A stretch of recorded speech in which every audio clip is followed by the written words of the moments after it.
Hello everyone, and thank you for joining our webinar today. Today we are going to talk about typical attacks on the same side castling positions. Okay, so before we start, of course, we need to check the homework from the previous webinar. So we are waiting for more people to join us, and let's discuss the homework of the previous webinar. Can you please let me know whether the sound and video quality is good? Okay, as I see it, everything looks fine. Yeah, thank you.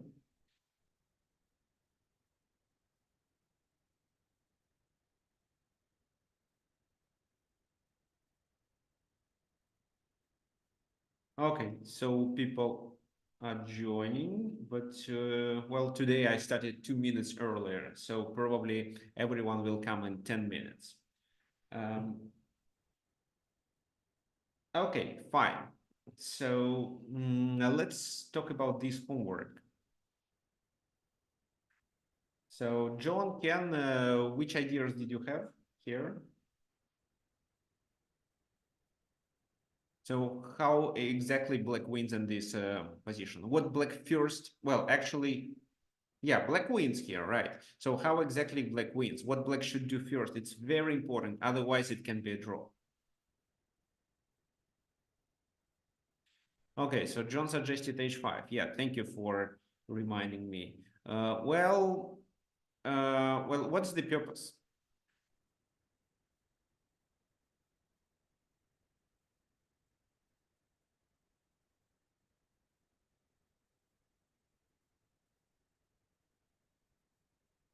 I see, I see. Okay, so you want to stop the H and G pawns. Okay, fine. But actually, there is a very important thing you should do.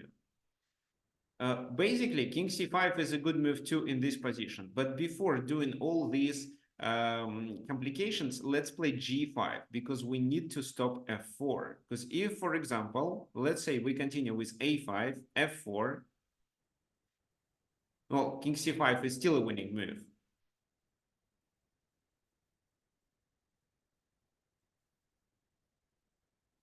Here, but yeah, for example, king c3, then we play b4, and this is how we win. But if we play h5, let's say, then with king d3, we may not win the game, or it's not clear. So, for example, b4, a4, and this is where they also want to create a protected passed pawn, and it will be difficult for us to shoulder the white king.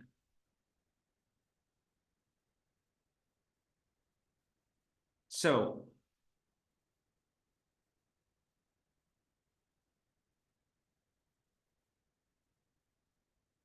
g5 in order to stop f4 is required. Well, f4 can be played anyway. G takes f4, G takes f4, and now there is no pawn chain. The pawns are separated, and it means for us that when we get rid of the pawn, or well, I mean, when we create a passed pawn for on the b file, so let me show you. Let's say here, well, h5, h4 is required, but it's not so important. The key idea is here. So we use this pawn to distract the king, and because we exchange already this pawn, the g, so we, after the king goes to capture the b3, we go and take these two quickly. If, for example, there was a pawn chain, then we would have to go to here, here, and h2, and then g3, and so on. It would take too many tempi, and we won't succeed. So, well, if there is only one pawn on the, I mean, if white has no pawns on the king side, maybe it even worked. But here they play a4, so we have to play f6. Now they play f5. So the idea of f5 is to force the king to move.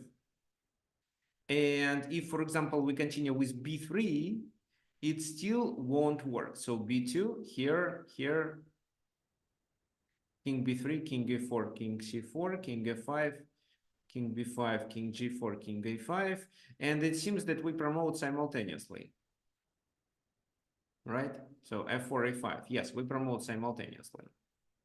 After which the position becomes drawing. If it was possible to exchange the queens, then black would be winning, but no, it's not. So b3 is a mistake. And instead, we should do a triangle with the king. So king c6, king c4, king c7. So we take advantage of the protected passed pawn. Such a strategy wouldn't work if the enemy king could go to c5, d5, or b5. But he cannot because we have a passed pawn. Once he goes there, we push b3 and win the game. So king goes to d3, king d7, king e3, king c6. So if king d4, then this, and then we go to e5. So for example, let's say king d3, for example, then we go to e5, and if he goes there, then we play b3. This is how we are much faster because he needs time to catch the pawn. So the game continued with king d3, king c5, king goes there, and now b3 works. Now b3 works because we not only distract the king. However, in this position, even b2 works well because here the king comes to c3, not to c4. So you see, we are faster. This time, king g4, he goes there, this, and we are one tempo ahead. Let me show you. So queen f3, and the pawn is stopped. So even b2 wins, but black found a better way. They played this. Of course, white has a counterplay because the f pawn is very close to the queen and square. And they play e5. And who can guess the move for black in this position? If f takes, it seems that the f pawn of white is promoted.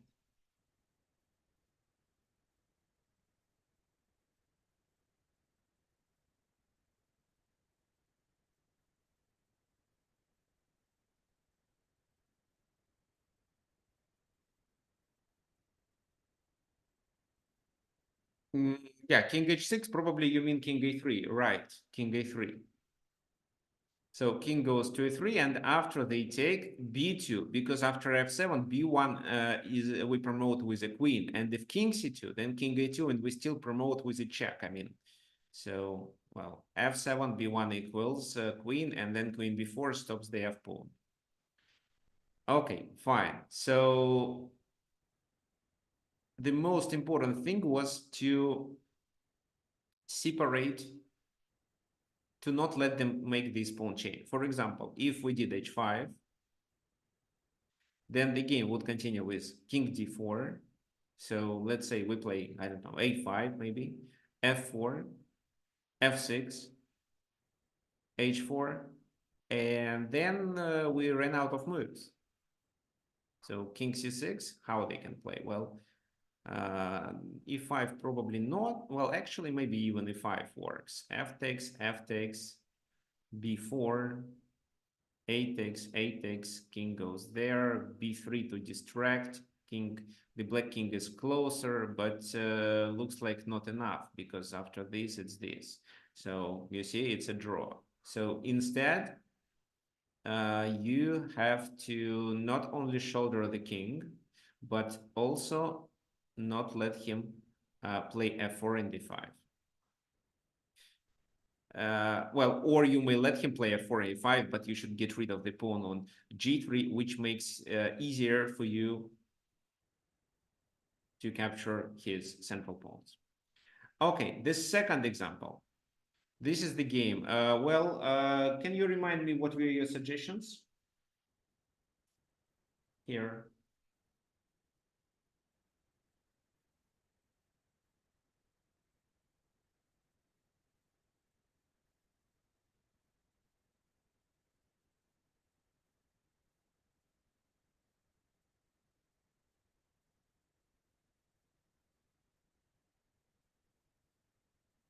So how exactly white wins? Because it looks like the pawn structure is terrible. However, it is a winning position, and mainly it is a winning position because of the position of the king.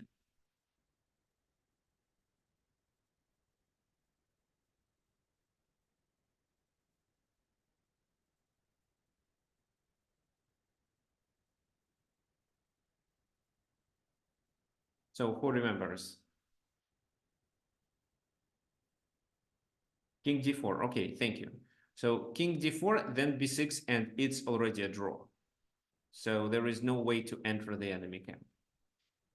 Yeah, let me explain the concept. So here, instead, we'd better start with g4 move. Why? Well, this time b6, we can play king e4. And here, our task is to play h5 and enter the f5 square. So g4, the game continued with this move, h4, king d6, king e4. You see, there is no way the king enters our queen side. It can be only done at the cost of the pawn, but it doesn't make much sense because then we promote the d pawn. So b6 was played, h5. This is the key move. G takes h5. Well, g5 didn't make much sense. So g5, for example, we simply enter the enemy camp. Well, he can go to the which side? Well, doesn't matter to which side he goes. Here, and we promote much faster. So in this position, queen d4, and we stop it.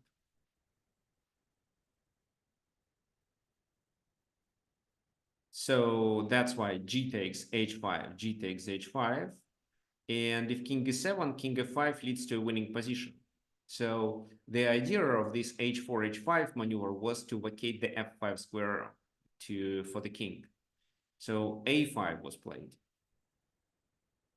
Well, b takes a5 is definitely a possibility. But here, Botvinnik plays even this move because a takes b4, it doesn't allow black to create a passed pawn. So a takes b4, king takes there, king d5, and then this is captured. So it seems that the king can shoulder the white king and not let him escape, but no, it cannot. For example, b3, this is what was played in the game. The game continued with king f7, but let's talk about b5. b5, this is the only move, right? Then king f7, and in this position, you just play h6. After which the black king has to decide. If it goes to f6, you can play king g8 and promote. If he plays this way, you play king g6 and escape. And now, while he is capturing this pawn, you are trying to capture these two and promote. For example,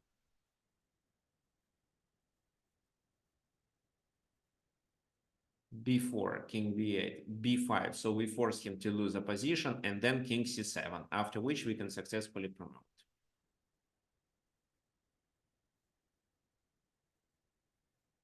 So king went to f7. It didn't make any difference. The white king just moved to the king side to capture the pawn. So king c6, it was important to not make this move, not this, but play king a5. And well, then black resigned. Why? Because it's always there is always an opportunity to force black to lose a position with king b5 move. So this, and then we can start pushing pawns. Well, yeah, let's do this move first and then push the pawns. If king goes back to b8, then it's the same position and he is forced to go here or there, which allows us to enter either a7 and c7 and control the queen in square. So just let's go back to the original position. That was the key plan. Well, and there was no possibility to stop it. Maybe if the pawn was on h7, it was possible, but nothing can stop h4, h5. Even g5 doesn't help. So Clifford wanted to say something.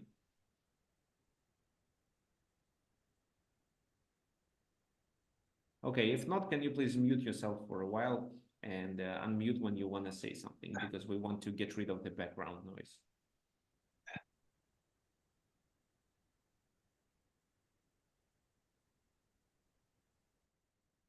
Fine. Let's continue. So today we are going to talk about attacks, how to attack when the kings are castled to the same side. And today I prepared several games. Well, these are actually game fragments. But let me explain the concept. So we start the main part of our webinar. And let me explain something. So for today, I prepared 3 games. There are also 2 games that will be done as a homework, and we can talk about them during the next webinar, and 1 position to play. But if you don't want to play, it's fine. So, well, the attack with the same side castling positions is a very typical strategic idea in chess. It may happen in the opening, middle game, and even in the end game. However, you must understand that before before you decide to initiate the attack, you should understand that there are some preconditions. There was a webinar actually where I explained the exact preconditions that may allow you to initiate the attack. So, for example, which preconditions I'm talking about? Well, better development, right? Then material advantage on the certain side of the board where the enemy king is located. So let's say your pieces are on the king side and the enemy pieces are on the queen side. Then yes, you have a material advantage on the flank. Or the king can be compromised. Also, I would add that more a space advantage is required on the side where the enemy king is located in order to initiate the attack. So the attack may be very quick, it can be slow when you, like it was in this game, Kasparov-Karpov, where white starts the attack, but at the same time improves the position in general. You can do the attack with your pawns, you can do with pieces, or you can combine pawns and pieces. And this is what we are going to talk about on this webinar. So when we are talking about the pawn attack, the key idea is to exchange the pawns of the enemy king's pawn cover. And because of that, it's always better to have the center closed. If not closed, then at least stable. So there is no possibility for our opponent to initiate a counterattack in the center and take advantage of our king being exposed. Because if we move the pawns on the king side, these are pawns of our king's pawn cover, and potentially we weaken our king. But because the center is stable or the center is closed, there is no possibility for white to attack our king. So what else? Other typical ideas are like a quick remaneuver of our major pieces, like a rook lift, while attacking the enemy position with our bishops, including a sacrifice like Greek gift sacrifice, for example. Attacks with knight g5, also the h-pawn movement, like getting the pawn to h6, for example, for white, and h3 for black, with the main idea to weaken the king. Well, this is what you definitely need to learn. You need to learn how exactly to attack, and that's why I'm sure the webinar is helpful for you. How you can learn it? Of course, not only attending my webinars. You can analyze the Grandmasters games where they play some sharp openings or where the attack was initiated and try to understand why this or that happened. Or you can analyze such games with a coach. It's of course preferable. Okay, let's start. In this game, so what do you think actually? Well, d4 is definitely not hanging. It's white to move. What would you play for white? Looks like there are no preconditions for the attack at the moment. So yeah, the bishop is potentially attack h7. So this is a good thing. But well, what should we do? Play bishop g5 like Paul suggests, and then what? Capture or what? So it's not clear. And well, this is an isolated pawn.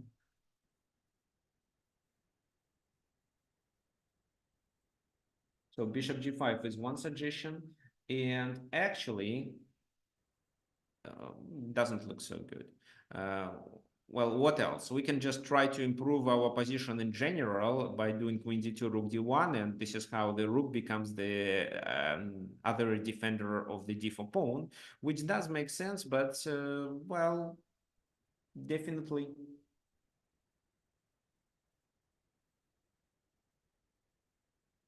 Okay, guys, what can you say about the sound? Is the sound okay, or I need to increase the volume of my microphone?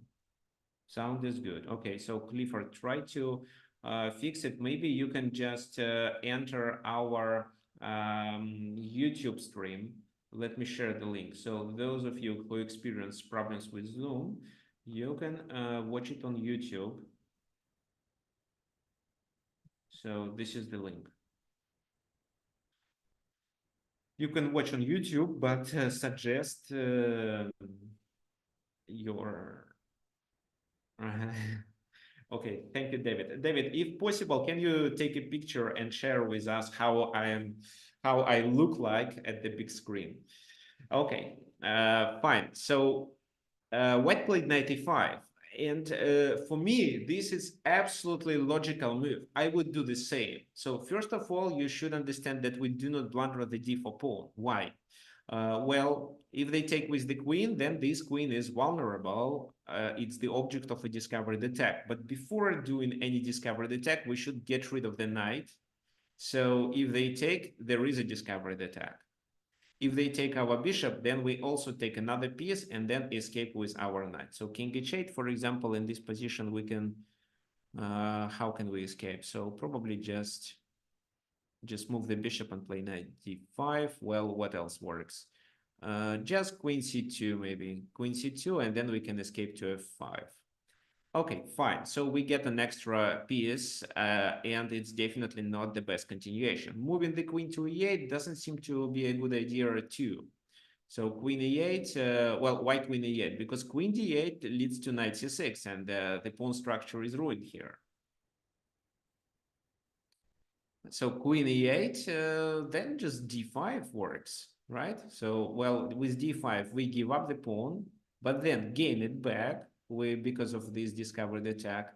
And looks like our pieces look better. So we are about to exchange, maybe delivery check, maybe take advantage of this pin, as well as capture the c7 pawn.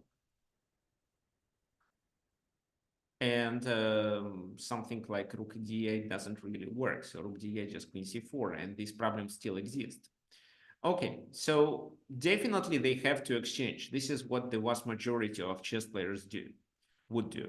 So, and then we have a choice, take with the bishop or take with the pawn. Both options are playable, but if you take with the bishop, you just keep your bishop active, and this is only one benefit. But if you take with the pawn, you have two benefits, which are you get rid of an isolated pawn, which is very good. The second is that you get rid of the knight, and without this knight and with the control of the e5 square, you may potentially initiate the attack. So now when the knight moves away, you have better chances to checkmate on h7. So doing e5 move, I mean, bringing the pawn to e5 or just occupying e5 with your pieces provide you with very good chances to initiate the attack. So the game continued with knight d5, bishop d5, and queen c2. So it's not queen h5 right away. There is no point of doing it. Then just g6 and what then? So if queen goes there, I think we can just play bishop g2 and create an attack here. You may say that, okay, but they can do the same, right? They can do the same, but then it's queen h3. There is a queen exchange, and there is, oh, no, queen h3 maybe doesn't work so well. No, actually it does work, and the position becomes equal. Okay, maybe it's not queen h3, it's just this. And after king takes g2, it still looks good for, yeah, so for example, something like that. It still looks good for black. There is no attack, and these pawns are weak. Okay, fine. So queen c2, just adding pressure on the h7, and it provokes either h6 or g6. So g6 is stronger because it restricts the bishop, but it also has some disadvantages. For example, now this squared weakened, and here white takes advantage of it. So c6, and the game continues with bishop h6. Bishop h6, so the rook has to move. Well, actually, let's go back. And what about this move? Well, this is playable in this concrete position, but, well, bishop f5, for example, or maybe rook d1 first, then bishop f5, and the queen's position is a bit compromised. Also, there is a possibility to change the order. So queen, the bishop behind the queen, which will threaten a checkmate on h7. And one of the ways to stop it is g6, but g6 means h6, losing h6 pawn. That's the reason why here Karpov decided to play g6, having in mind that, yes, the dark squares are weakened, but right now there is no way to take advantage of this pin. However, then this move was played, and that was inaccuracy. It was better to play this move to keep the rook on the e file, but rook fd8 seems to be quite logical, right? What would you do for white in this position if we are talking about the attack on the king side?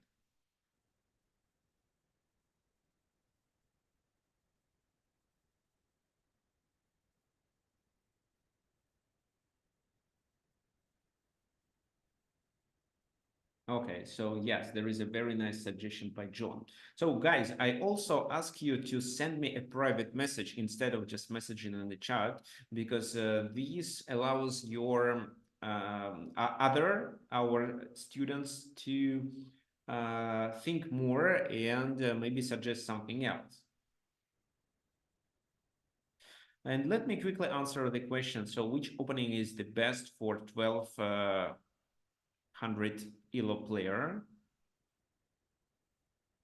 Well, the opening should depend on the playing style. For example, if you like tactics and attack, maybe at 1200, I would suggest Evans Gambit. If you were more about positional play, then you'd better stick to Queen's Gambit. Queen's Gambit, Catalan, maybe London. I don't like London for white, but maybe even London.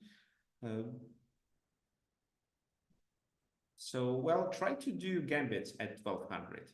And once you become, well, this may make you stronger as a chess player. However, the opening isn't so important at such level, and instead, you'd better focus on tactics and calculation. Okay, so looks like there is no other solutions, only e6, and yes, e6 is correct. So, for example, if you start with f4, which does make sense too, then queen e6, f5, g takes f5, and the bishop is hanging. So there is no possibility of capturing on f5. But e6 works. So if bishop takes e6, it's a discovered attack, after which the queen is hanging and the king's position is compromised. Also, the black also loses the pawn. So f takes, which allows white to take on g6. And if h takes g6, this is a check. So here it is a sacrifice which ruins the, well, it's not, it's a pawn sacrifice which ruins the pawn cover of the black king. And then we can continue the attack. So bishop f8, of course, they need to protect here. They need to exchange our attacking pieces. Well, bishop g5, well, doesn't make much sense. So there was an exchange because right now two pieces are hanging. H takes g6 is already a threat because then there's king h8 and the king escapes from the attack. So that's why we need to exchange and save the other one. So rook takes and bishop to e4. So what did happen in the game? Actually, white didn't checkmate. White didn't gain any material, but white opened the black's king position, which potentially provides white with better chances to take advantage of it. Not every attack should be finished with a checkmate. Very often you convert your attack into something else, like like material advantage very often. So you, for example, your opponent, in order to stop the attack, has to sacrifice a piece. You capture this piece. There is no attack, but then you just pass the game to the end game and successfully win. So it's either extra material or some other form of a permanent advantage. Even bishop pair would be fine. So here the king is compromised, and white tries to take advantage of it. Rook f7. Rook lift. Rook g7, covering the king. That was quite clever. And another rook lift.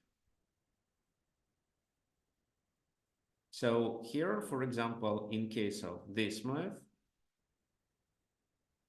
what do we have to do? Well, looks like rook d7 doesn't work, so just take here, probably. Okay, so, and maybe that was a good option for black, but they played rook f8, trying to bring in more material, because they had in mind that this bishop is quite stable. There is no way to take advantage of this pin, because of too many defenders. So rook g3, king h8. Why king h8 is required? So when the rooks are exchanged, this time, this is not a pin and the queen is not lost. Anyway, queen c3, this is the pin. Rook f7. Now the bishop is hanging, so we need to protect it. King goes back to g8 to unpin. And white takes advantage of the weakness of the dark squares. So this potentially can be played. Black decides to exchange it. Now, what would you play in this position for white?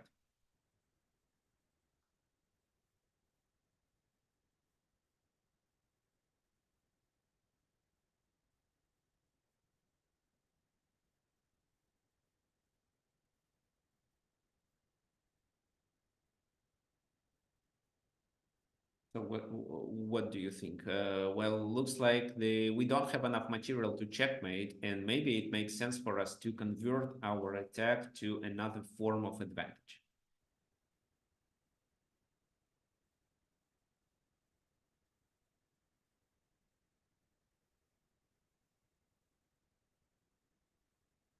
Okay, so bishop d5 suggested by John. Okay. Thank you.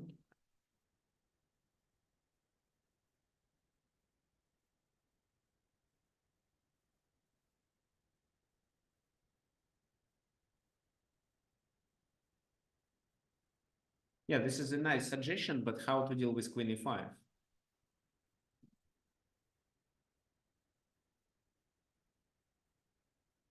So queen e5, rook e5. And then he takes d5. Seems to be okay for black. Guys, do you have any other suggestions here?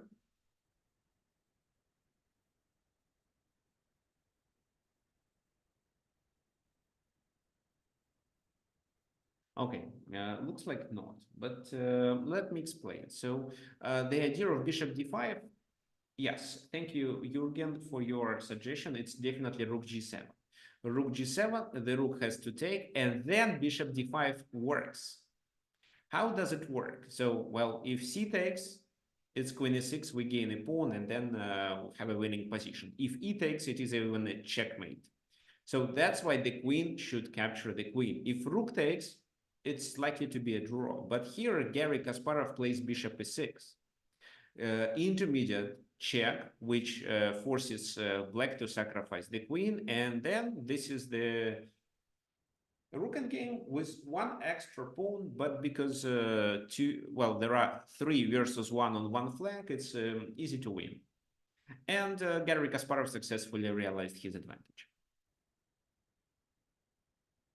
Okay, we are not going to continue here, but you should understand that it can be any form of attack, even a slow attack when you improve the position, and then suddenly you realize that, let's say, the king is a bit compromised, and there is a possibility for you to take advantage of it.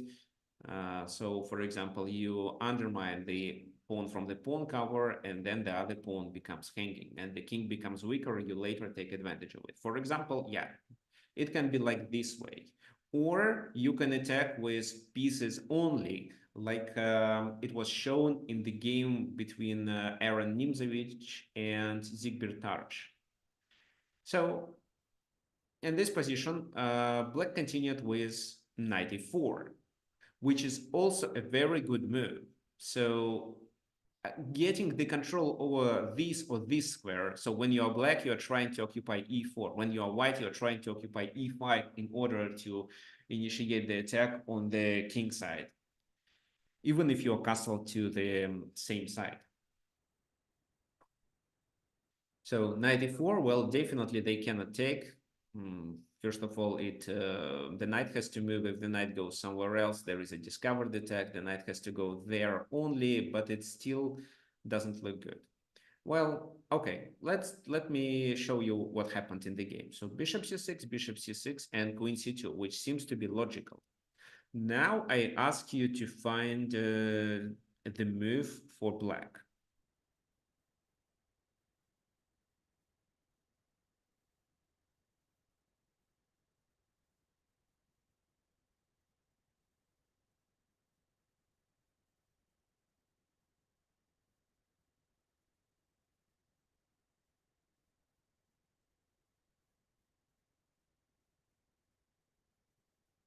Okay, so thanks, Paul, for your suggestion. I will comment it a little bit later. So let's wait for other students. Well, what would you guys play here for black? I'm also listening to the comments on the YouTube. Oh, yeah, I'm reading comments on YouTube too. Guys, if you want to say something, you can unmute yourself and suggest.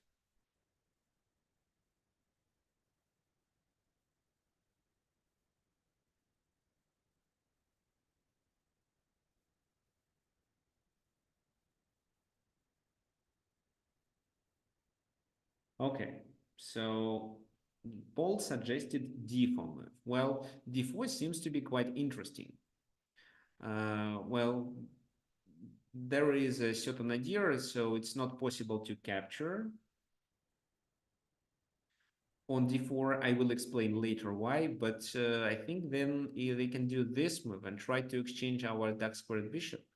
And if the bishop goes back, then e takes d4 works. Okay, so d4 is not the best option. F5 was suggested by Zamfir.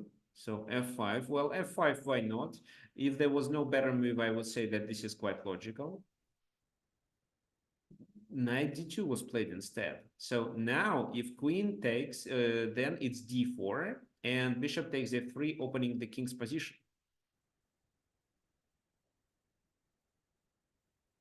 Well, e takes, so bishop f3, this, and then I think queen h4 is enough to win. There is this threat as well as this threat, so the game is over. That's why knight takes d2. And now black may initiate the attack. So this is where, again, I wanted to suggest the move. So just try to guess it. Try to guess it, because at the very next move, I'll also ask you a question.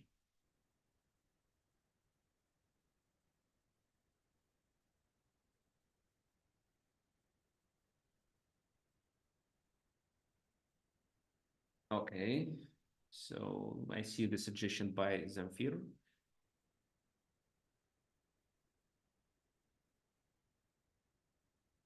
Anybody else?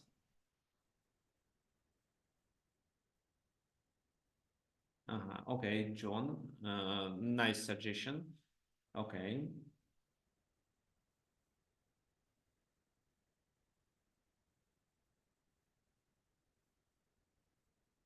Queen h4 also. Okay, yes. Well, d4 or bishop h2. Well, if you play bishop h2, this line should be well calculated. So bishop h2 here, king g1, and then probably you need either a rook leaf, because the queen cannot checkmate alone, so probably you need more pieces. But then they can play e4, I think, or not, maybe, well, what they can play first. e4, yeah, it seems e4 is the way to save the game, because if you play d3, it's completely fine. Queen c3. So there is a problem here. So it looks like it's too early to play such a move.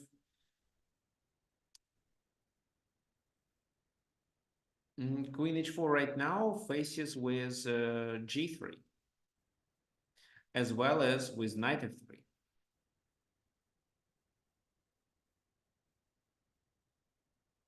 So d4 should be played first. And the game continued with e takes d4, which was definitely a mistake. So let me tell you, a better move in this position should be e4. But then it's still very unpleasant. There is a rook pressure. So let's say this move, then maybe they play this move. We go there. Well, it still seems to be a very promising attack, but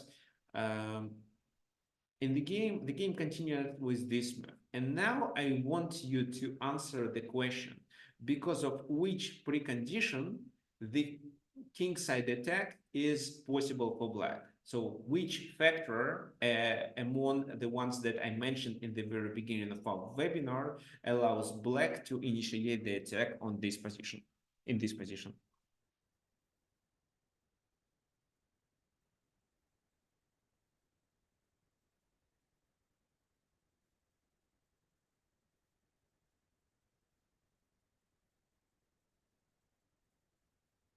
Okay, let me remind you which factors I did mention. So being ahead in development, uh, material majority or material advantage on a certain side, or what, space advantage, right? If the enemy king's position is compromised.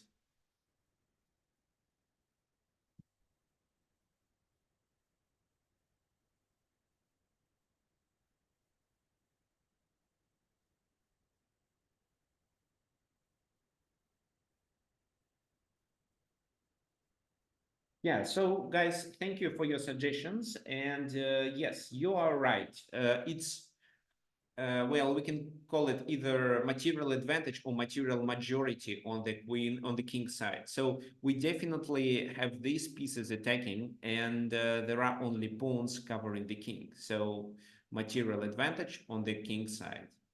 This is the factor. Okay, so yes, I think, well, queen g5, queen g5 doesn't look good because of what? Because of f3 probably.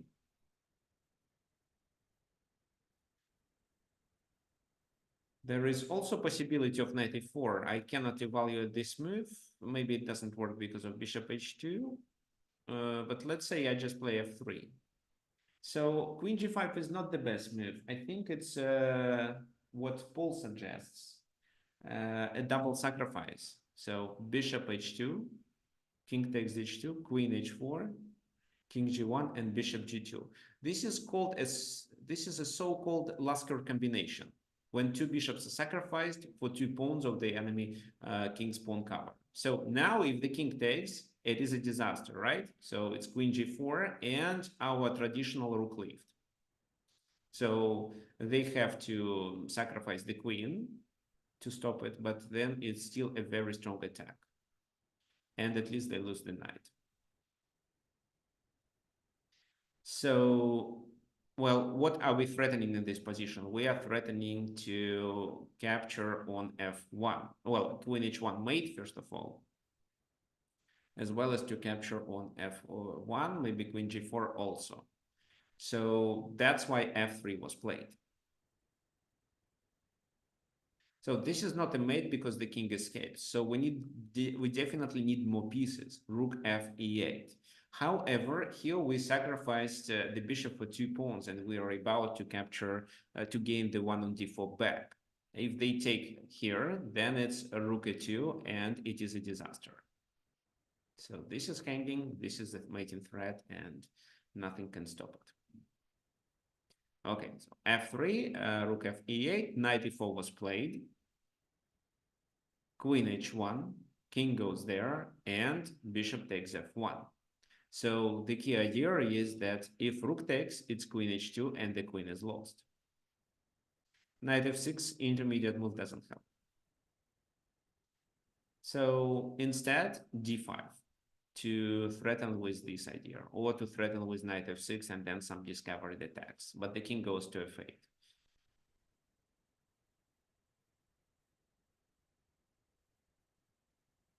Here, if you start with queen g2, king goes to e3, and you can pass the game to this endgame, which should be winning actually, right?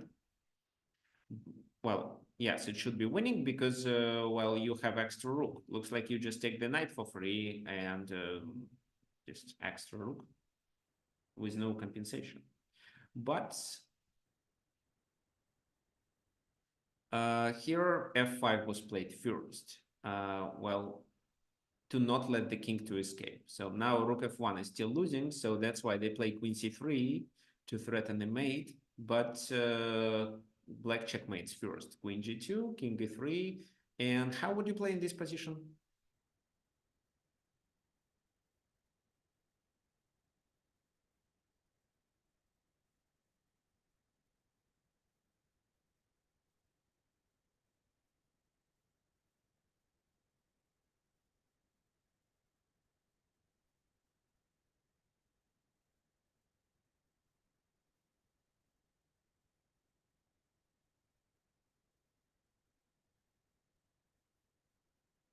Okay, so waiting for your suggestions. Thank you, John. Yes, thank you, guys. You all are correct. It's a rook sacrifice on e4. So f takes e4, then, well, in the game, Tarash played f4, but actually, he'd better play queen g3. The king has to go there, queen f2, this, and queen e2 is just a checkmate. Well, he played f4, then to bring the other rook to the game, king e5, queen h2, and it's still a checkmate. Well, it was possible to sacrifice the queen, but I'm sure that Nimzowitsch didn't analyze it because it's just completely losing with no chances. So king e5, queen h2, king e6, another check, bishop goes to b5, and this was already a checkmate. So this is how the game was over. Well, the key moment happened here. Because of the material advantage, we could sacrifice two bishops, expose the king, and bring our rook to help to checkmate. Now, the third example for today, this is the last example. Here, well, are there any King's Indian lovers? Because this is one of the main variations of King's Indian. Okay, perfect. So this game is devoted to how attack the enemy king with your pawns. And here I want you to figure out that the center is closed and stable. So the maximum that white can do is to play c5 and exchange here, which opens not the center, but the c file. And provides white with some counterplay, of course, but maybe our attack will be stronger and faster. White continued with this move. Just tell me, how would you play? I'm asking those who don't play King's Indian.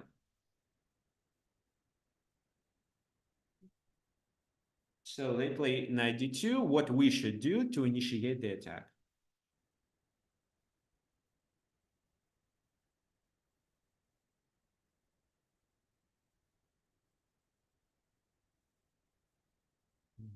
So in this position, the attack is possible because of several factors. So first of all, there is a concentration of pieces looking on the king side.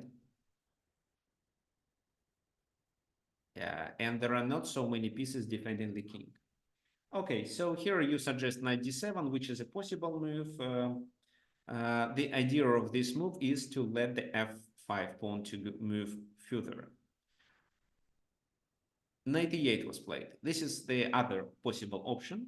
Yeah, so and then you initiate pawn, the f pawn move. So b4, they want to play c5, f5, c5.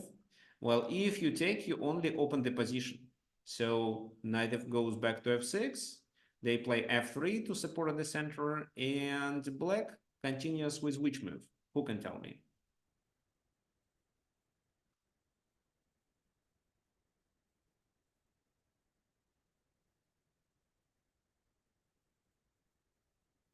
Yeah, so, and we should keep the position closed, f4.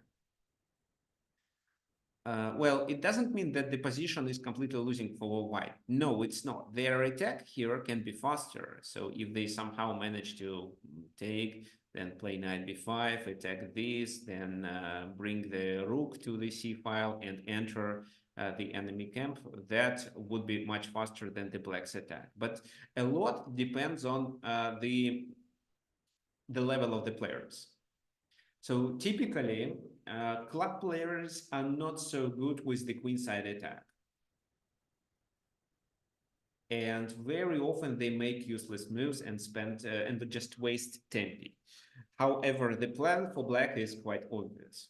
So f4, knight goes to c4, and we push the other pawn, g5.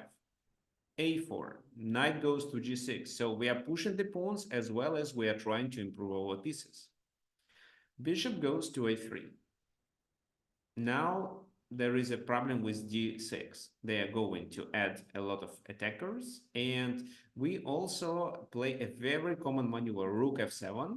This move contains several ideas. First of all, we defend c7 to not let him to invade our camp. Second, we can play bishop f8 and defend here, and bishop f8 also allows us to transfer the rook to the g file. The game continued with b5, and bishop f8 is definitely a possibility. However, Nakamura decided just to take on c5. The center is still closed, but this move, in my opinion, provides white with more practical chances, because then with d6, it's easier to open the position. However, black still continues his attack. Well, maybe it's time to play d6 to open, but a5, g4, and b6. So what would you do as black in this position? Who can tell me?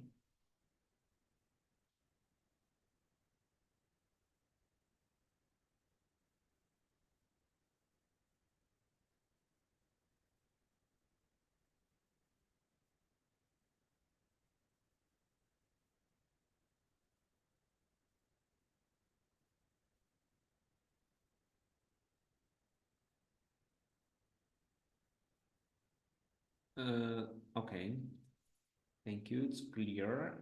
Yeah, I'm listening to you. I'm reading your comments. Okay. Okay, guys. So you think in the right direction. That's right. Well, so a lot of people here would capture on b6. Then a takes b6, and this only allows them to activate the queen. So g3 is still played, but the queen is already here, which means that this queen cannot go to h4. There is a problem with the back rank. So instead, you should rely on the attack and even let them take, because there is nothing wrong with this. The pawn cannot be promoted. Moreover, you have the opportunity of playing knight d7, which chases the bishop away, and then you can take on a7. But I wouldn't recommend you to spend the tempo on this move right away. If you think the game is likely to pass to the end game, then take this pawn. But now focus on the attack instead. So g3 was played first. Well, doing this means to open the h file, and I think the checkmate is unavoidable after the queen goes to h4. So that's why it's better to keep the position closed, either to play h3 or king h1. But h3 means that after these moves, there will be a sacrifice on h3, and white won't be able to hold the position. So the bishop takes, then the queen or the knight takes on h3, and the king becomes too exposed. Okay, fine. Instead, king h1. So the idea is that after this move, there will be this pawn will be defending the king and the h file is still closed. However, if we get our knight to g3, then we force him to take. Well, it's not an easy task. So let's say we take, then we should somehow bring the knight here as well as queen here. But it's impossible to do together because the only square the knight can move is h5. And in order to play knight h5, we have to play h4. But how do we play h4 if we have to bring the queen to h4? So this is where black continued with bishop f8, but there were very nice variations that I would like you to learn. So knight h7. What happens then? So for example, d6, queen goes to h4. No, this is a blunder, it's clear. So bishop g1 is the only move. And how would you play in this position as black? How would you increase the pressure?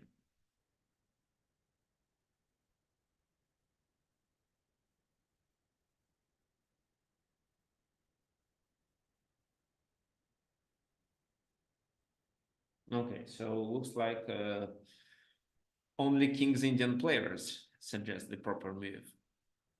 Well, yes.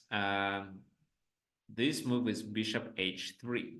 So how does it work? So for example, d takes c7 or b takes c7. Let's say it doesn't matter actually. Let's say this move. Then there is a very nice mating combination. Bishop takes here, king takes, and the next move is actually a queen sacrifice. If king goes there, g2 checkmates. If king takes, then we have a very nice checkmate with two knights and a pawn. So a bishop h3 unfortunately doesn't look so good because they can take queen h3, and then after they play rook f2, their position is protected. So we have to get this material, but looks like here, even with extra exchange, we have problems with these pawns and with overall pieces activity of white. So this position is more favorable for white. That's why such a move wasn't played. Knight h7 wasn't played and bishop f8 was played. So d6. Before that, Gelfand played bishop g1 in a similar position, but this time he played d6. A takes b6. Well, the idea was to get the queen distracted.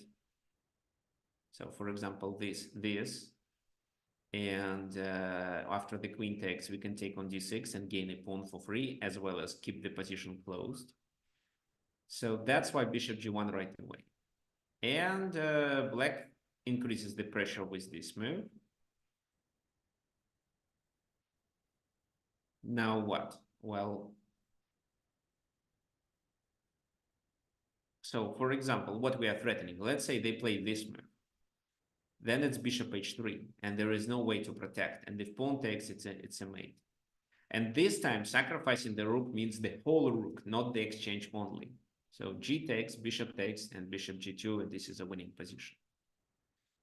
King g1, rook g7, there is nothing to talk about. So instead, of course, they should play a defensive move like this. And now, if you play bishop h3, they play bishop f1.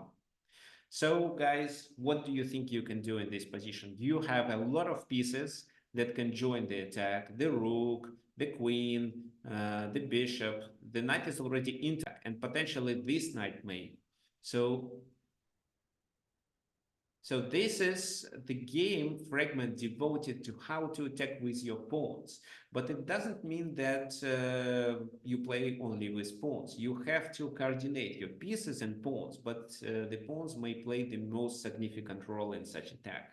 But you cannot checkmate without pieces. So what should you do?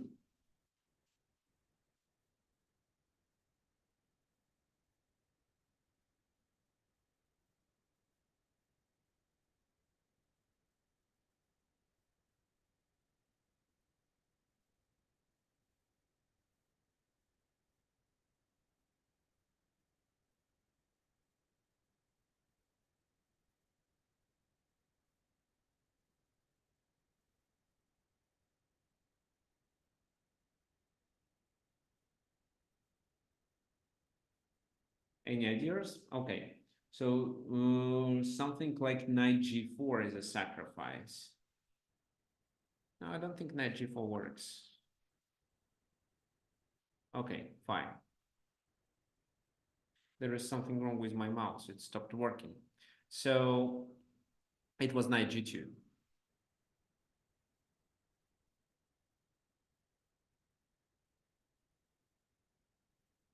Knight g2, and then what happens?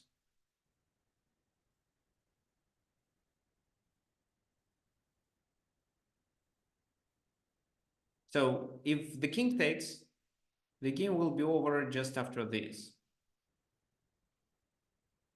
So then let's say d takes c7, g takes h2, and in this position, if they take on h2, it's easy. We just play knight g4 and then bring the queen to the attack. Maybe queen g3 was better move. Well, doesn't matter, but it's a winning position, just f3 and so on. That's why the king has to go to h1 instead. If the king goes to h1, then we take and promote, the rook takes, and just queen c7. So the number of pieces is equal. A takes b6, rook a1, d takes c7, we take here, and that was probably the best way for white to continue. The game is likely to end in a draw. However, white played d takes c7.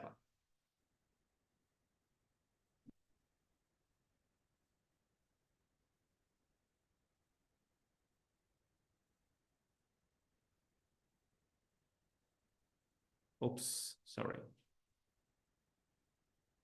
D takes c7 and knight e1. So what now? We are threatening with a checkmate on g2 with the g pawn move. So that's why they have to take it. g2 anyway, king takes, then rook g7. The king goes. Well, if king goes to f1, it's bishop h3. If king goes there, then it's bishop c5, and then bishop h3. So the king goes to h1. Now bishop h3. So this is the only move, and this is where I ask you to find the move.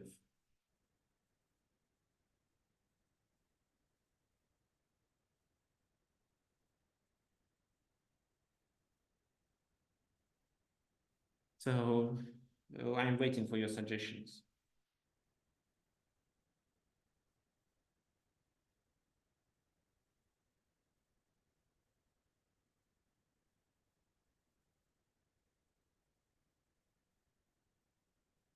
What do you think you can do? Okay, so there are several ideas by John and Georgios. But guys, okay, so you think this is the move. I think there is a better way to play. Maybe you can suggest anything else?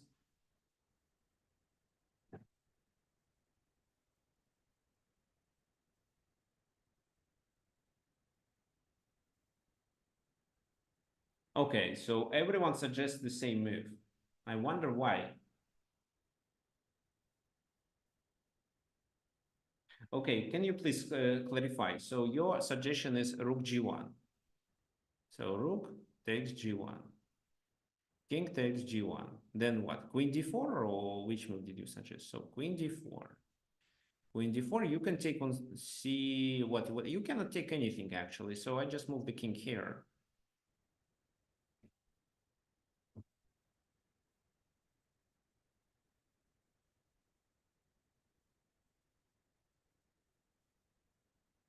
Bishop f1 and queen c3. Okay.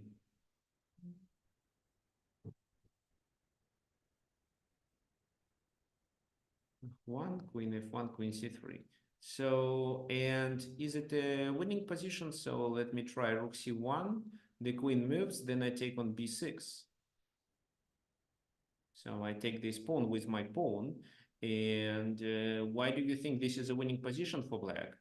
Black has a piece, but these pawns are quite dangerous. So maybe black is better, but definitely not winning. So instead of rook g1, is there anything else you see?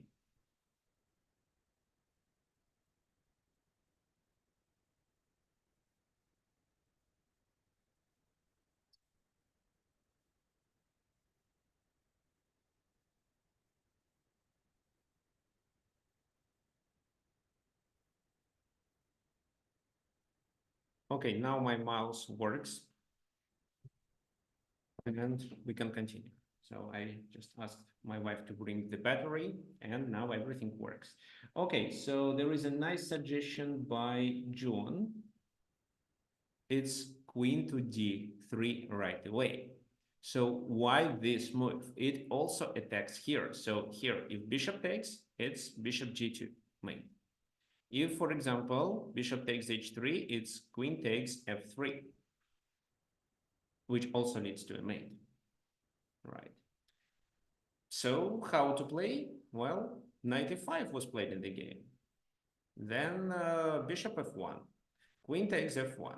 Well, why queen f1? Otherwise, it's bishop g2, right? So if, for example, they take here, the game is over after this. So queen f1, queen takes c3, and they still have to play this move. But, well, you see, so we are threatening to take this guy. If knight d3, then after queen c7, it should be a winning position. The material is equal. We are what? There is a pin, so okay, so we still have the attack. So for example, if a takes b6, I think it is a disaster because rook takes here. The queen has to take, and then I wanted to play queen c2, which would threaten with a checkmate here. And queen f1. Yeah, I would just probably continue the attack.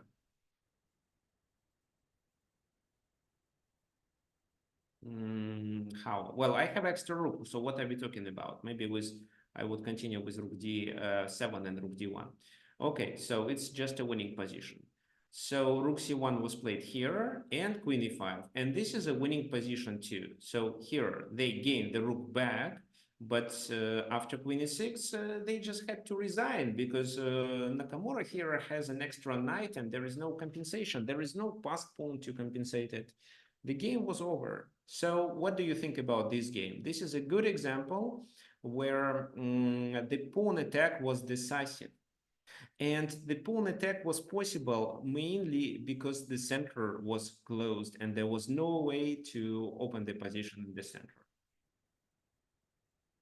Okay, guys. So now what? If you would like to support me, you can donate here using this link. I can copy this link to the chat. It's really easy.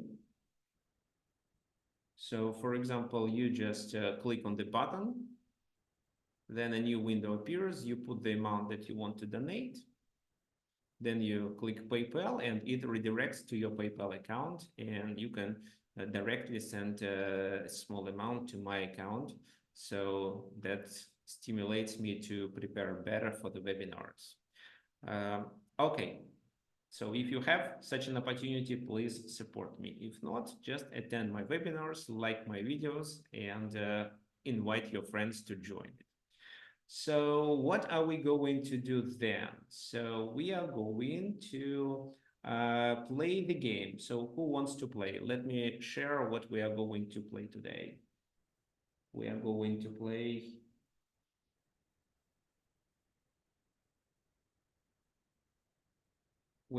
play this position where you will be playing with white pieces.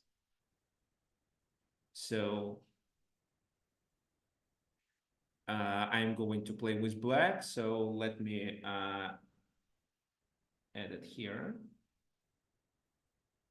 So take a look at this position. And then I'm opening chess.com. Those who wants to play against me, just tell me your username. So here. It's so 15 plus 10, then 10, and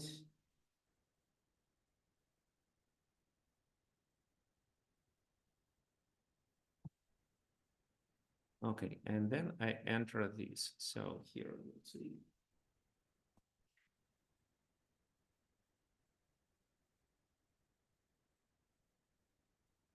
Okay, so I'm playing with black pieces. Okay, play. So Johnny, I'm waiting for you to accept my challenge.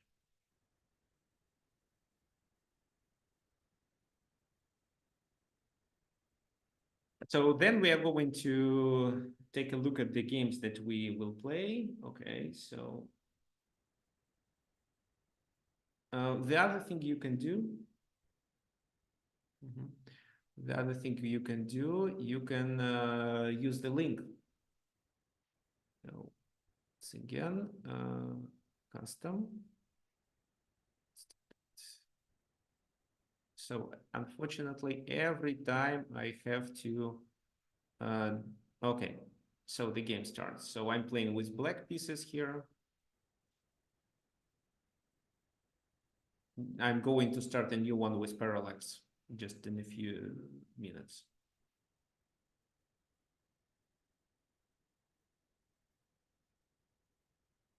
So it's white to move here. And John, you have to make the move during the next 30 seconds.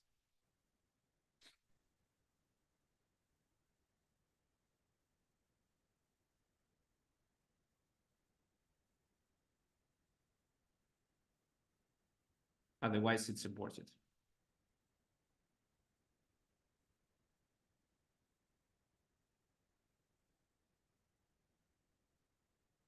Okay, queen g3, fine. 6, and let me start a new game. So 15 plus 10, 10. Oops, no, it's here. And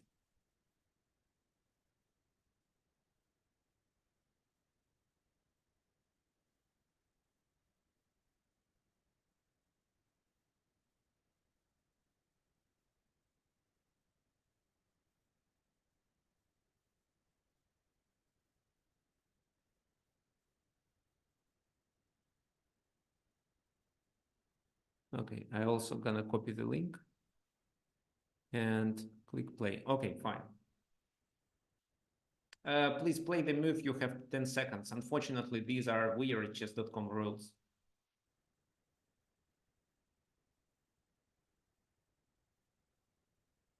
Okay, clever.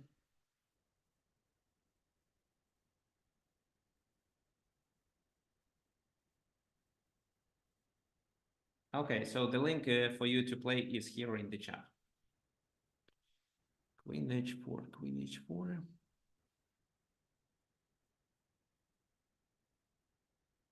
Okay, let me try this move.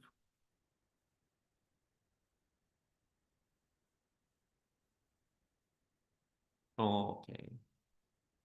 Okay, so John, can you click on the link again, and we will start, and we will play another one. So queen g3 check. Okay, king f8. Well, I also undermine the position of the knight on d5, which is a good idea. Oh, wait a sec. Where is my light squared bishop? I don't have it. But I have the rook.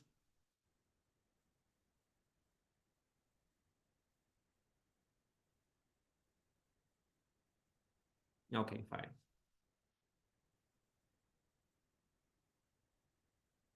Yeah, looks like I lose the f pawn anyway. So rook g. No, it's not working.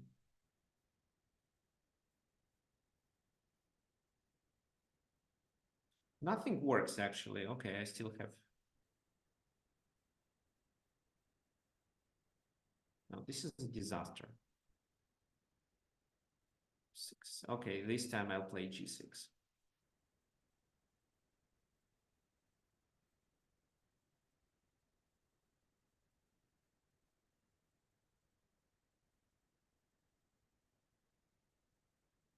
Yes, if you click the link, we can start again.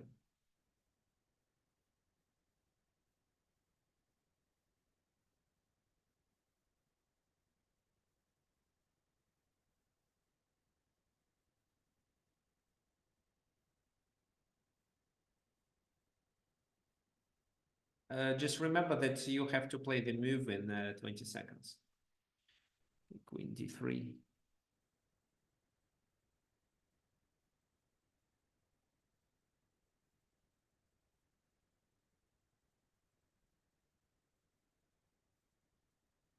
Oh, John, please play the move. Okay, so opening the position, let me take queen g3. Perfect, thank you. Well, maybe queen h4 was a better move, but fine.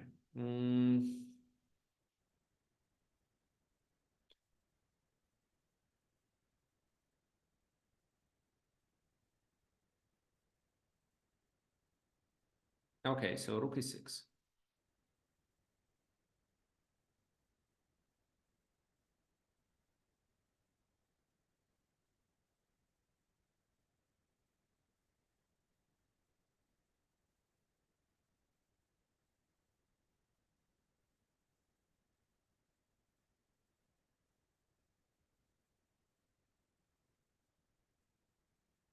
Okay, queen h4.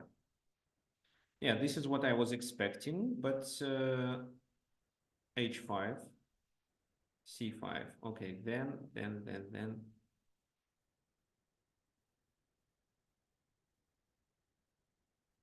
Oh, this is how I lose.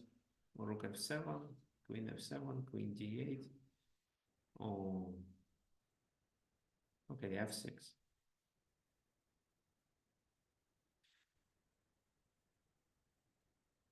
Yeah, so there will be, yeah, so it's fine. We can keep playing the game.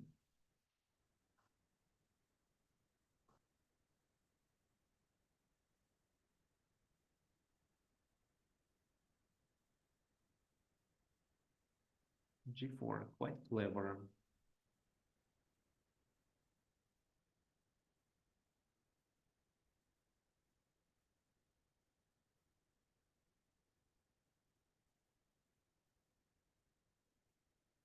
Yeah, this knight is so annoying. I cannot even play queen e3 in this position.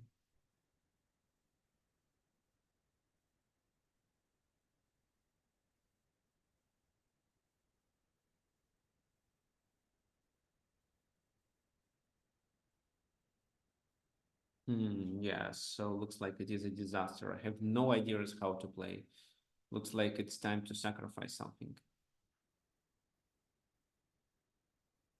But that will be a rook. No, the rook is too much.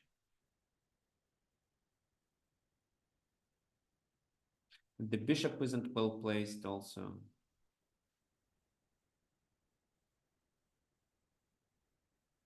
Okay, let me take c6. Okay, c6, very nice. Oh, there is a pawn hanging.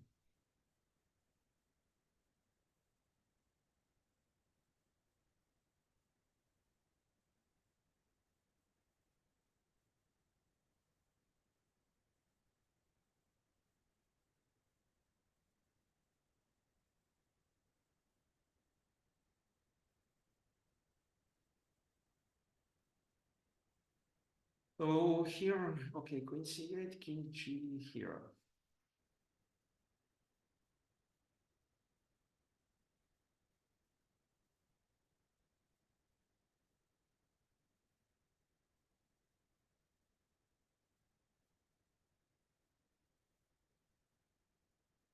Oh, I'm trying to draw the game. Probably I need to exchange the queens and capture these pawns. Okay.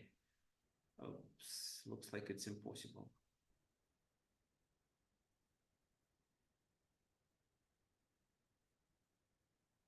So here.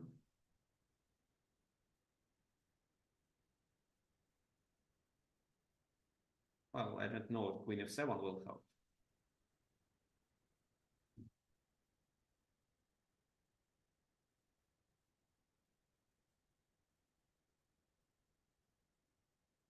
Well, queen h6 was easier, wasn't it?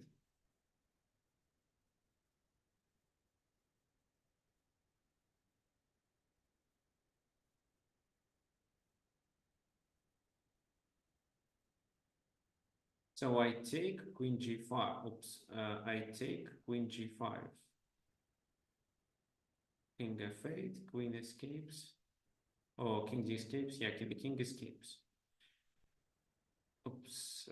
Yeah, which move I played there? H6. Yeah, I took.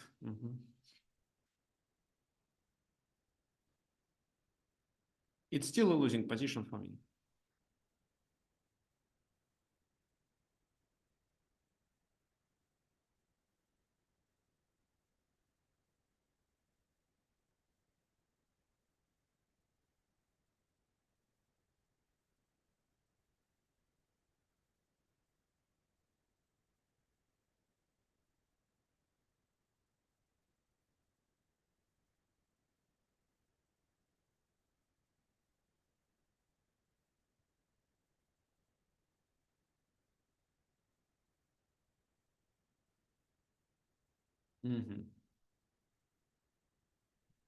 Yeah, rook g4, rook g4. This is the idea, right? So rook f3, rook h3.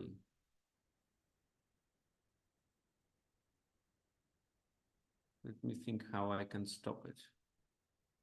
Okay, I can actually play rook e8.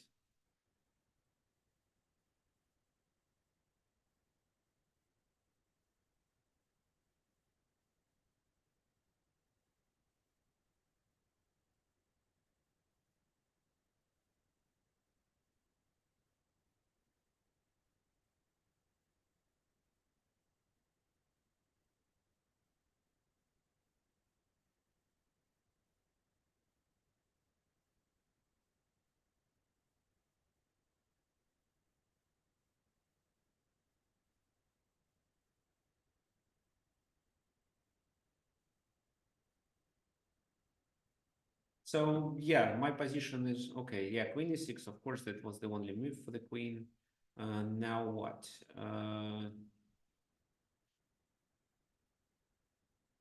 So let me threaten a back rank mate. Okay, so I have to take. But now maybe I'm not 100% losing. Okay, queen comes to d3. Okay, now this is a danger. Okay, yeah, oh, I wanted to play bishop e3, but then I realized it is a check.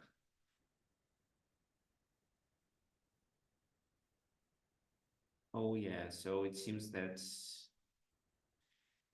game is over. So I can only do queen g6.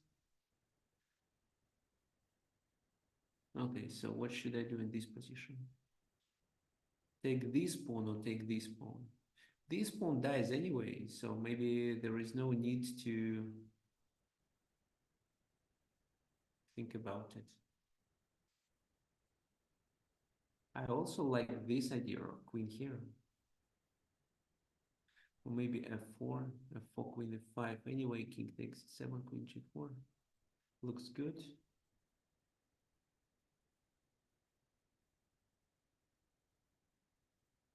But I think I like this most.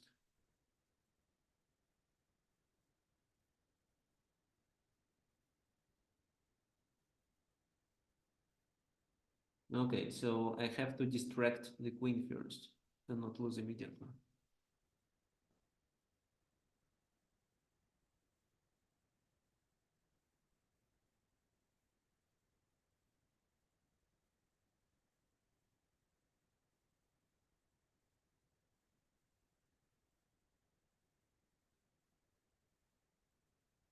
Okay, but for this, queen s6 is coming, so king c7. No more checks.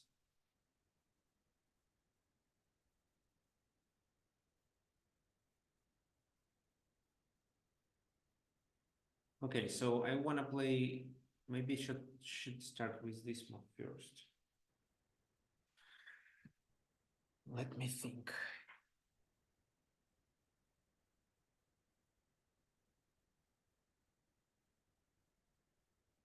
Because g3, well, if they take, then rook h8 doesn't work. Yeah, I think I should start with this move first. Queen C1, king H5. But then I play G3.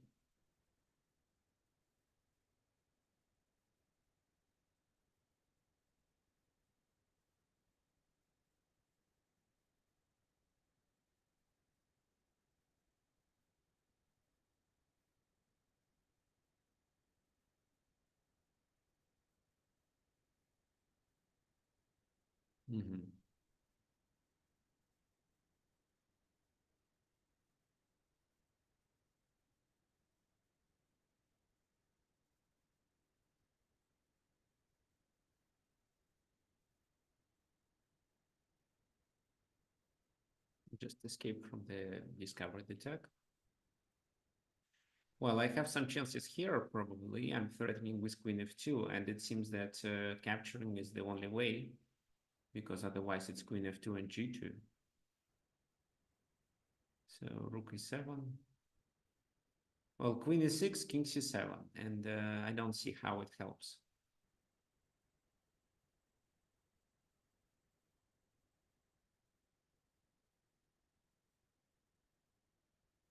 So queen, okay, queen g3 is a must. c7. Well, okay, so I think I cannot hold this pawn. Well, let me try queen e6 or what?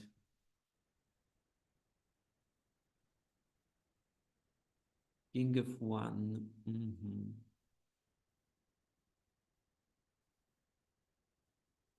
Okay, now I have to take on e7 because queen e6 is a problem.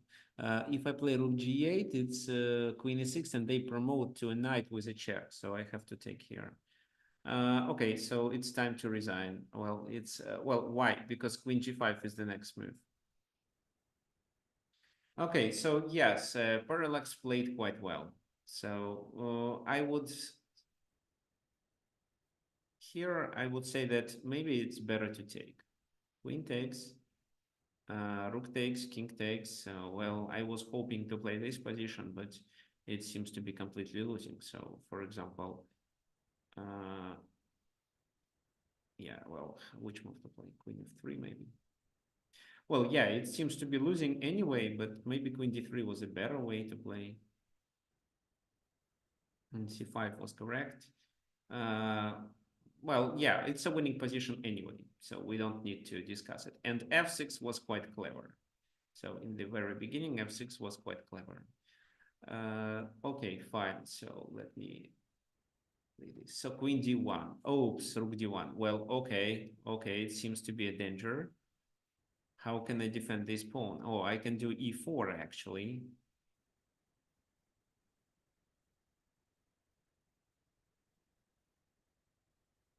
Rook g7 doesn't work.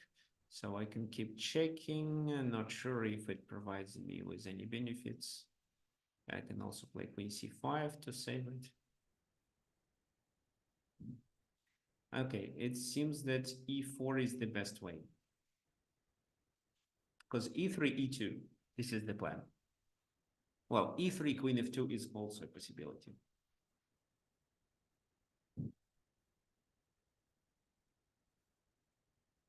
Now, this is where I have chances to play for a win.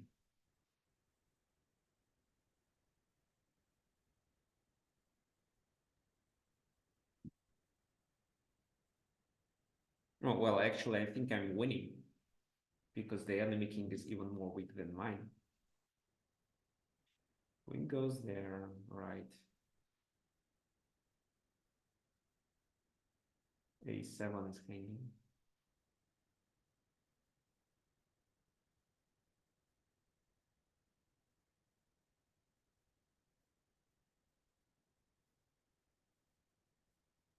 I can capture the f5 pawn here. Well, let me see. If I just play e3, is it really so dangerous if they play queen a7? Queen a7, king goes there. Queen here. I go there. Queen d5.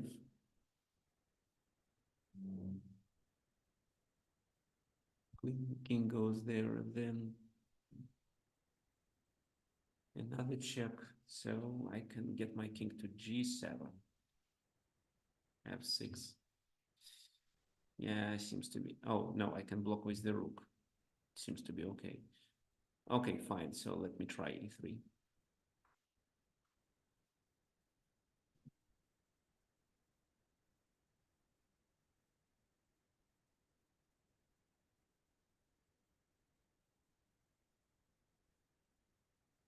So queen e8 is a must.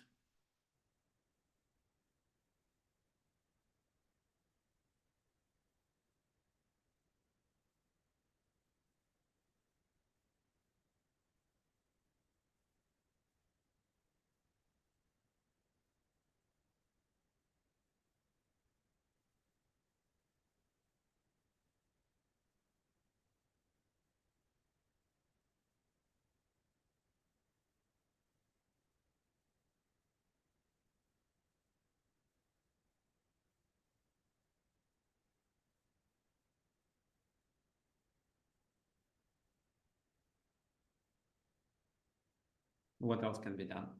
Yeah, so then king f7, because I don't want to repeat now queen d5.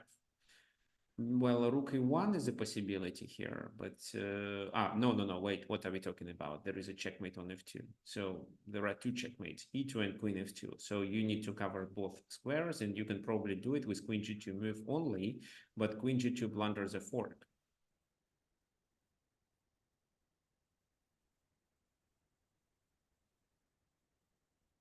So queen d5, king f8, then queen e8, and then I block with my rook. And that's the game. Then the game is over. Yeah, queen d5, king goes to f8. So queen goes there, which is another check.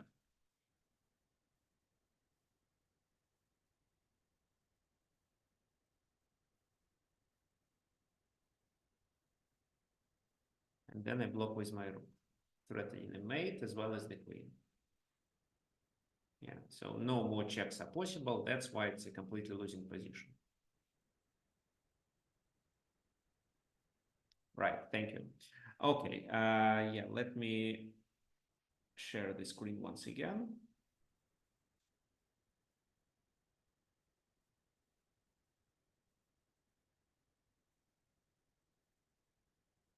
So this is the position we played. No, this is, okay, so where we are here, this. So this, there was an exchange. So, and that was the key moment. So we played from here. And well, here the knight supports the attack, and f6 is definitely the best option. So if f6, g6, then you just go to h6. So for example, queen h4 and queen h6. Let's say how king here, this, but then just rook f3 is enough because queen h7 and rook h3 is a checkmate, or just rook h3, queen h7. So for example, well, I don't know, let's say b4, queen h7, king takes, this is a checkmate. So if let's say h5 here, then g4 looks okay. Also, yeah, g4 looks fine. So g4, and then, well, what happened in our game with John? So it was rook e6, and then it was, no, well, no, I played rook e6, and then it was rook f5. No, You took first. I took first, and it was rook f5 then, right? Yeah. What's wrong with queen h6? So because I'm forced to sacrifice. You had a 2 attacks on the f6 pawn at the time. Yes. Let me double check it. Let's have a look. I'll have a look at my notes.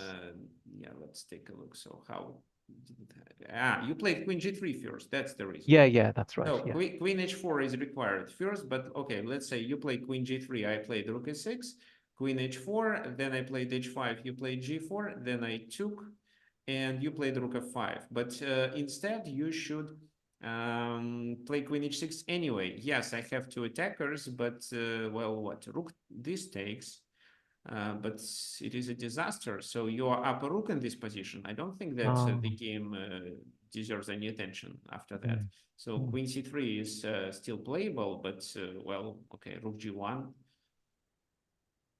So just bring the queen back in time, and you have extra rook. Mm. Mm. So well, you can also try this. Because then there is no way to invade. This is where you have extra knight and maybe even more chances to play for a win, because rook e6 is coming and then you can take on g6. So rook f6 actually looks even better. Mhm. What I think I should do is queen sacrifice and then take the rook, but it's a losing position too, right? So Mm. this is a losing position too. Okay, but well, ideally you should bring the queen to h4 in just one move, and after g4, um, h takes g4, queen h6, and it's still a loss. So, well, in the game there was it was played completely different. So white didn't play the best way. So the best way was to actually do f6. So rook c8 and f6. In the game, they did a rook lift first and they played f6 later. So if white doesn't play f6, then black plays f6, and with their queen, black is able to support the 7th rank. So that's why it was important to play f6 earlier. So f6, g takes f6. Then it's queen h4 and the rook leave. The position is also completely winning. In the game, it was something like that. Well, I mean, something similar. Oh, let me actually show you. So this, yeah. So something similar, rook g8, then knight takes f6. Well, rook g7, rook g3, trying to distract the rook to capture on h7, but bishop f6, queen takes f6, rook g8, there is a pin, but both rooks are tied down to the king, so we have one more rook to play for a win. And then rook takes d6 and rook d8, and white is completely winning. So here the position of the knight in the center, well, where did we start? Yeah, here the position of the knight of the center, as well as the far advanced pawn on f5, and no defenders from the black side allowed you to succeed with the attack. Okay, fine, guys. So let me share the homework with you. Can I ask you something, Victor? Yes.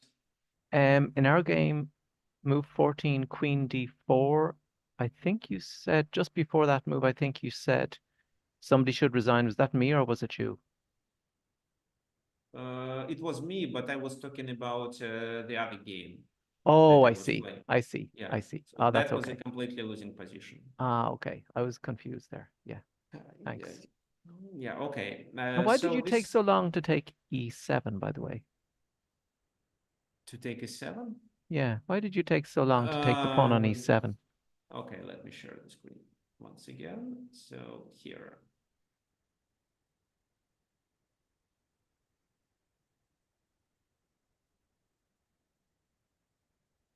You mean why didn't I take here? Oh, I mean here. Yeah. Well, because I realized that queen f2 is better. I create a threat. Ah, yeah. Yeah. So, well, I think I can take later. So actually, I originally wanted to do this move, and then I can take. So I had a few pawns, so I thought that maybe I win the endgame. But then I realized that queen f2 creates a dangerous attack, and in my opinion, queen f5 was the best way. But this endgame seems to be more favorable for me. Oh, yeah, I think it's better for you. All right. Yeah. Well, yeah, well, yeah, I think g3 creates a threat, so there is no need to capture on e7. And Yeah. even your queen e6 doesn't help because you vacate the h8. So if this, okay, so this is the line I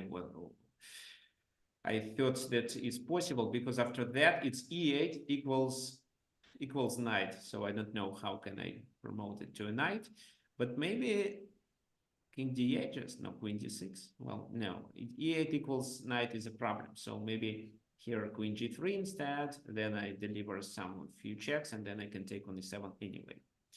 Mm. And it still looks good for me because of the white's king being Yeah, I exposed. thought you were better, to be honest. Yeah. Yeah. Great. Okay. Well, thanks very much. Fine. Okay. So we are done for today. Next lesson, we will still cover 2 more games, which are mentioned at the homework. So download this file or wait for an email that I'm going to send on Monday with the recording as well as the homework. So again, if anyone wants to support me, this is the link, which allows you to donate directly to my PayPal account. Okay, fine, guys. See you next Sunday, same time. Thank you.